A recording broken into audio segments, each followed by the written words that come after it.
Assalamualaikum warahmatullahi wabarakatuh. Kita berjumpa lagi di mata kuliah biologi sel. Kali ini kita akan membahas bagian lain dari sel, yaitu ribosom. Oke, ini adalah outline dari pembahasan kita tentang ribosom kali ini. Yang pertama kita akan membahas tentang struktur kromosom, kemudian kita membahas fungsi kromosom, fungsi ribosom, kode genetik asam amino, dan sintesis protein. Oke, yang pertama adalah struktur ribosom. Ribosom merupakan salah satu ciri-ciri dasar dari sel ya, bahwa semua sel itu pasti memiliki ribosom, yaitu suatu kompleks kecil yang menyusun protein berdasarkan instruksi dari gen. Nah, ribosom strukturnya itu tersusun dari RNA dan protein yang membentuk suatu subunit ribosom namanya. Jadi ada dua subunit ribosom, yaitu subunit besar dan subunit kecil. Bisa dilihat pada gambar ini. Ini adalah ribosom ya. Ini adalah subunit besar dan yang di bawah adalah subunit kecil. Nah, baik pada sel bakteri maupun sel eukariota, subunit besar dan kecil ini akan bergabung untuk membentuk ribosom fungsional ya. Dia terpisah sebetulnya, jadi dia akan membentuk ribosom fungsional itu hanya ketika mereka menempel pada molekul mRNA. Nah, ini adalah molekul mRNA. Jadi kalau ada mRNA baru mereka akan bergabung membentuk ribosom fungsional. Nah, kedua subunit ini, large subunit dan small subunit ini, atau subunit besar dan subunit kecil ini diproduksi di nukleolus ya, di nukleolus dan bersatu di sitoplasma selama sintesis protein. Atau dia bersatu di sitoplasma ketika sudah ada mRNA yang akan diterjemahkan menjadi polipeptida atau protein. Nah, ini sama juga dengan gambar yang ini adalah ribosom, ini subunit besar, ini subunit kecil. Di sini adalah tempat berikatannya dia dengan mRNA ya, dan ini adalah situs-situs tempat berikatannya transfer RNA atau tRNA. Nah, ini tempat masuk awalnya, ini tempat dia akan nanti berikat tempat tRNA akan berikatan dengan polipeptida yang sedang bertumbuh, dan ini tempat keluar dari transfer RNA. Oke, kita lanjut. Nah, ini ya seperti yang sudah kalian ketahui bahwa ribosom itu ada dua tipe ya, ada yang bebas, dia tersuspensi di sitosol dan ada juga yang terikat, bisa terikat di luar retikulum endoplasma atau di selubung nukleus. Nah, ini kalau ini adalah hasil tangkapan dari TEM ya,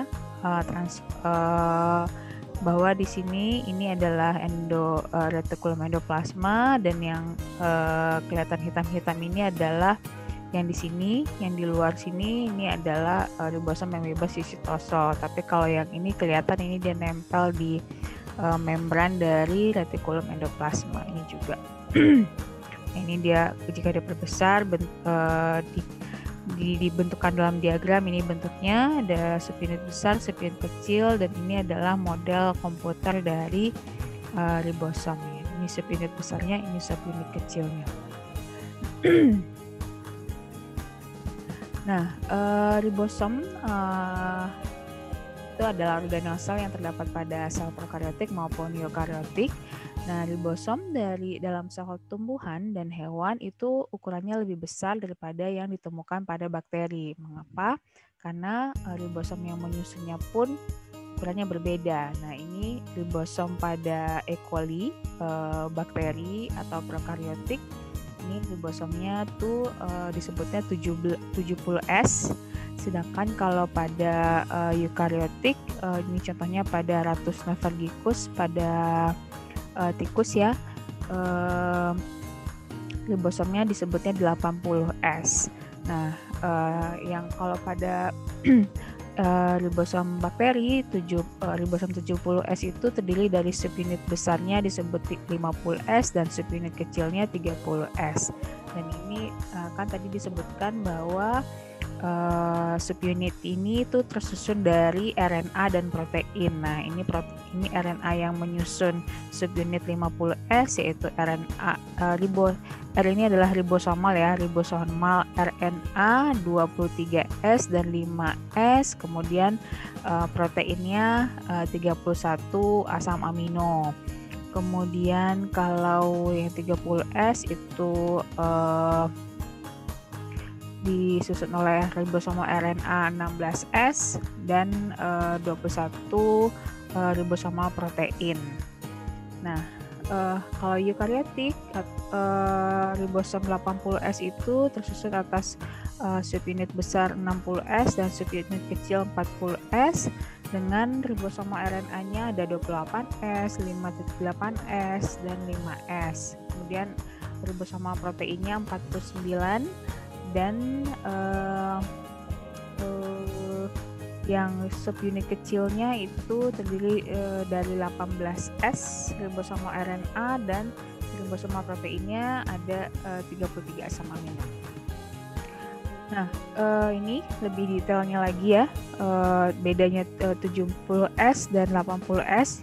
Jadi ini adalah diagramatiknya untuk ribosom prokaryotik. Ini si SSU itu small subunit ya. Ini subunit kecil, ini large LSU large subunit 50S ya. Sama ya, 50S ini dia.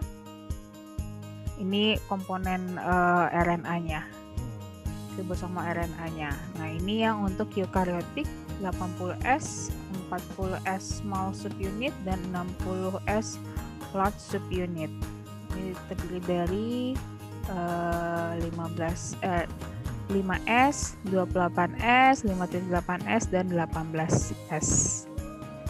Nah, ini ada SS ini apa ya maksudnya? Nah, S di sini itu adalah satuan pengukuran yang digunakan untuk mendeskripsikan subunit ribosom dan fragmen ribosomal RNA. Nah, satuannya itu disebut Svedberg. Nah, satuan Svedberg ini merupakan ukuran laju sedimentasi dalam sentrifugasi. Masih ingat ya, fragmentasi atau memisahkan komponen sel berdasarkan menggunakan sentrifugasi. Dia akan yang berat itu akan berada di bagian bawah lebih cepat dibandingkan yang ringan. Yang ringan akan berada di supernatan, sedangkan kalau yang berat itu akan tersedimentasi di bawah membentuk pelet. Oke. Nah, pada eukariota subunit ini dibuat di nukleolus ya, karena eukariota kan punya membran inti. Nah, jadi terlihat jelas itu mana yang inti, mana yang sitoplasma. Sedangkan kalau pada prokariot tidak jelas mana yang inti, mana yang sitoplasma. Nah, jadi kalau pada eukariota subunit ribosom tersebut dibuat di nukleolus. Nah, ini adalah tahapan dalam proses sintesis ribosom. Ingat ya, jangan tertukar dengan sintesis protein. Ini adalah sintesis ribosom atau proses pembuatan ribosom. Nah, pertama itu gen RNA ribosom atau gen ribosomal RNA yang ada pada DNA kromosom itu ditranskripsi. Jadi ini adalah proses transkripsi. Ini dia ribosomal gen yang mengkode RNA ribosom atau gen yang mengkode ribosomal RNA, ini disebutnya rDNA pada DNA kromosom di inti itu akan ditranskripsi. Ya, jadi ini adalah nukleus ya. Nukleus. Nah, ini adalah nukleolus. Nah, anak inti. Nah, kemudian setelah ditranskripsi, ini rDNA transkripsi ada 18S. Ini contohnya pada eukariot ya. Ada 18S, ada 5.8S, ada 28S ya. ini akan kemudian di processing. RNA diproses, dia dipotong-potong gitu ya, dan dia akan dirakit nih, assembly, dirakit dengan protein yang diimpor dari sitoplasma. Ini dia RPL, ribosomal protein yang large nih untuk yang subunit besar, dan ini yang ribosomal protein small untuk yang subunit kecil ya. Nanti dia akan diimpor dari sitoplasma, akan masuk ke dalam nukleolus, dan dia akan bergabung, akan dirakit bersama ribosomal RNA 18S, dan ini membentuk subunit kecil, kemudian 5.8 dan 28. Kemudian nanti ada juga di sini kalau 5S itu di transkripsinya di luar oleh RNA polimerase 3. Nah, nanti dia akan bergabung di sini, assembly dirakit membentuk subunit besar. Nah, kemudian nanti mereka setelah dirakit itu akan diekspor ke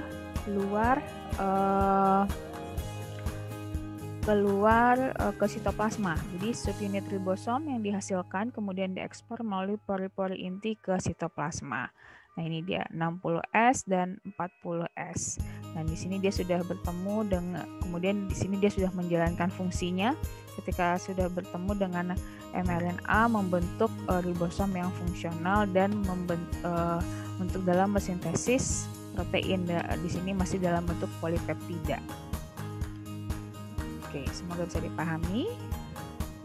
Nah, sekarang kita masuk ke bagian 2, yaitu fungsi ribosom. Nah, fungsi ribosom ini adalah dalam berperan utama dalam sintesis protein. Nah, sintesis protein ini ada beberapa tahapan. Yang pertama adalah transkripsi, di mana transkripsi ini adalah proses konversi dari DNA menjadi messenger RNA atau mRNA, dan ini terjadi di nukleus ya. Ini dia prosesnya. Ini adalah DNA akan ditranskripsi menjadi mRNA, tapi di sini masih pre-mRNA dulu. Kemudian ada modifikasi pasca transkripsi menjadi mRNA yang matang. Kemudian mRNA ini akan dibawa keluar dari inti melalui pori-pori nukleus ya. Di sini nanti setelah dia berada di sitoplasma, mRNA yang sudah matang itu akan ditranslasikan menjadi polipeptida oleh ribosom. Ya, di sini ada ribosomnya nanti bergabung nih, large subunit, subunit besar dan subunit kecil, kemudian mRNA, dan dibantu oleh tRNA. Ini tRNA, transfer RNA yang akan membawa asam amino yang cocok dengan atau berkomplement dengan kode yang ada pada mRNA ini gitu. Nanti kita akan pelajari apa yang maksud kode genetik yang ada pada mRNA. Nah, kemudian setelah dia ditranslasi menjadi polipeptida di sini, ini adalah protein yang sedang disintesis, ini terdiri dari asam amino disebut sebagai polipeptida.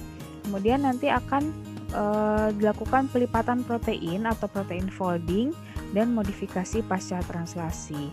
Nah, pelipatan protein ini akan dibantu oleh protein chevron atau chaperonin, sehingga polipeptida itu bisa terlipat dengan benar membentuk protein. Kemudian ada juga asam amino tertentu akan dimodifikasi secara kimiawi dengan cara berikatan dengan gula, lipid, gugus fosfat atau tambahan lainnya di sini, sehingga dia baru bisa menjadi protein yang fungsional.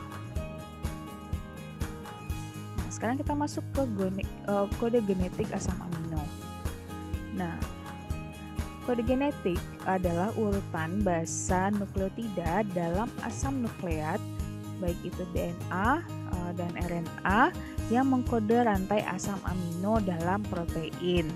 Nah, kalau DNA terdiri dari 4 basa nukleotida, yaitu ada adenin, guanin, sitosin, dan timin. Sedangkan kalau RNA juga mengandung 4 basa nukleotida, tapi ada perbedaan, yaitu adenin, guanin, sitosin, dan urasil. Ya, jadi berbedanya antara timin dan urasil ya, antara DNA dan RNA. Nah, ketika 3 basa nukleotida itu secara berurutan atau kontinu mengkode asam amino atau menandakan awal atau start atau akhir atau stop dalam sintesis protein, ini disebut sebagai himpunan ketiga basa itu disebut sebagai kodon ya. Kodon atau set triplet ya, karena dia 3 jadi dia disebutnya triplet. Kodon ini memberikan instruksi untuk memproduksi asam amino. Nah, kemudian nanti asam amino ini akan dihubungkan atau akan berikatan bersama untuk membentuk suatu protein. Nah, yang mana yang kodon itu? Nah, ini dia. Kan tadi kalau RNA kan ada urasil, ada sitosin, ada adenin, ada guanin ya. Nah, dia akan membentuk triplet ini, namanya kodon.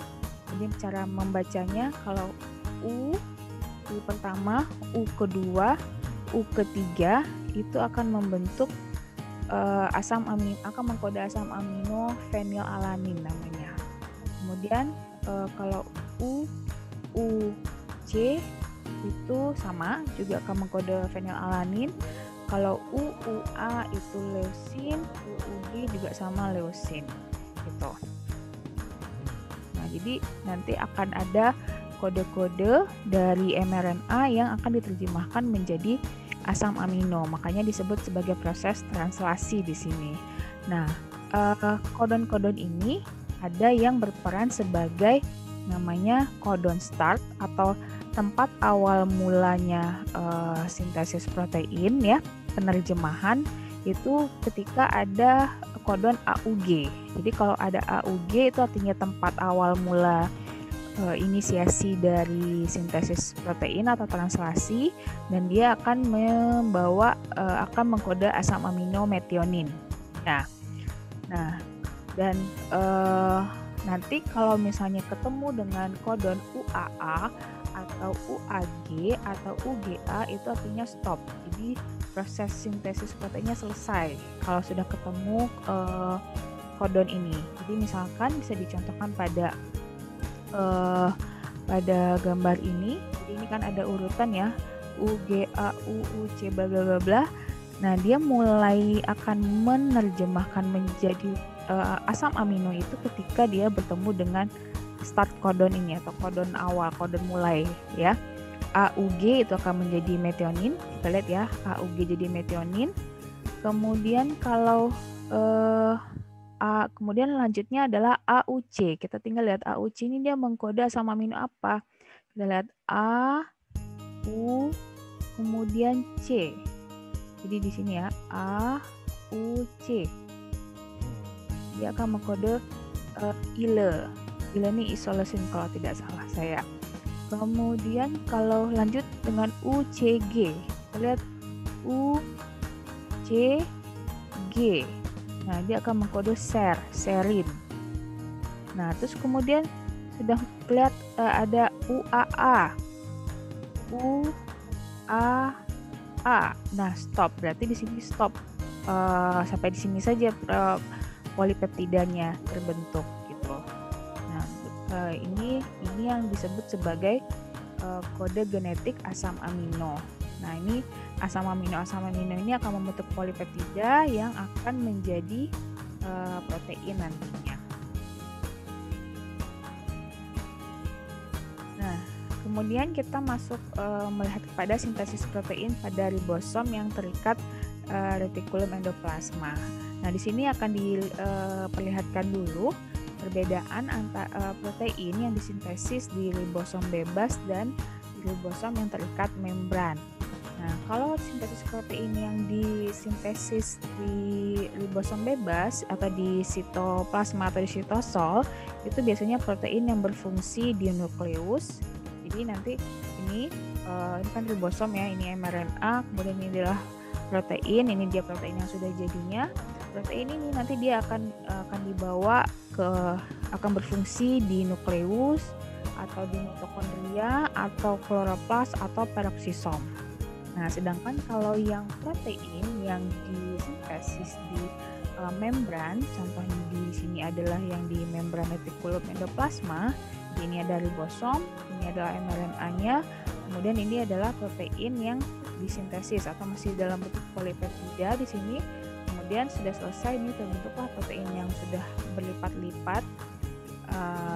Di sini dia akan nanti akan bisa berfungsi atau berperan di membran plasma atau di vesikula sekretory untuk disekresikan keluar sel, kemudian di endosom dan lisosom. Gitu. Jadi ini perbedaan protein-protein yang disintesis pada ribosom yang berbeda ya, ribosom yang bebas dan ribosom yang terikat membran.